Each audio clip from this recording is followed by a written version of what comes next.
You are listening to Practical Faith Institute. Our mission is to help you discover practical ways to live out the Christian life so that you may have a positive impact on everyone you meet. I trust that you will find the life lessons presented here to be refreshing and enlightening. A living epistle. A living epistle read by all people. The word epistle simply means a formal letter. It refers to some of the letters written by the apostles and sent to the early Christian churches. In the second book of Corinthians, chapter 3, and verses 2 through 6, the Apostle Paul communicates a spiritual concept to these early believers. He states that you are our epistle, written in our hearts, known and read by all people, written not with ink, but with the Spirit of God on the tablets of your heart. I have met so many Christians who feel compelled to quote chapter and verse from the Bible to everyone. I used to be the same way. I have grown to see and experience a better way to communicate faith.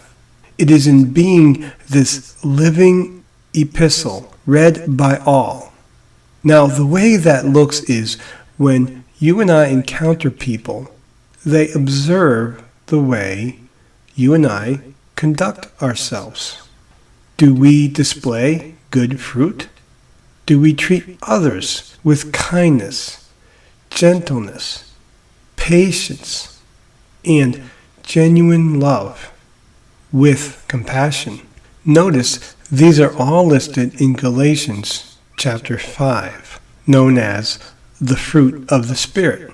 To be a living epistle means that ordinarily, when I speak to others, I would not quote chapter and verse, but simply relate the concept in terms that can be understood.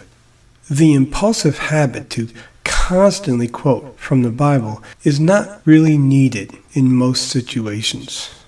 That does not mean I am not a diligent student. I study daily. I'm growing in knowledge and grace. Both are needed. The question, therefore, is, do I live out in my heart and life what I have learned in my head?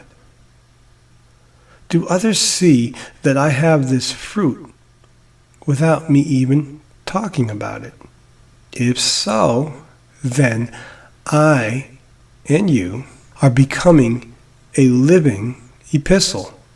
The most beautiful part of this living epistle is not so much what we know as to who we know.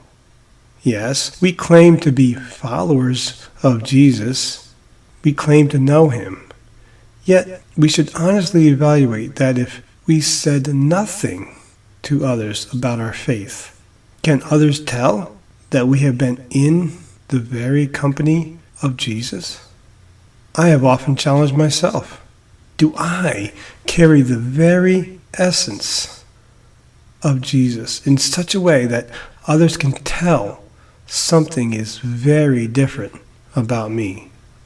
Does the atmosphere around me become impacted by the outflow of the very presence of Jesus in me, working with me and through me to touch the lives of others with his overwhelming love and compassion?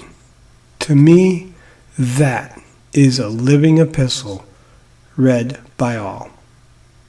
So I encourage you to be on that journey to make this a destination for your life. Thank you for listening. Check us out on Facebook. And remember, you are worth far more than you realize. So I pray that you may discover this great treasure that is deep within you, so that you can draw it out for others to enjoy, and especially that you may be fulfilled as you learn the hope of the true calling God has for you.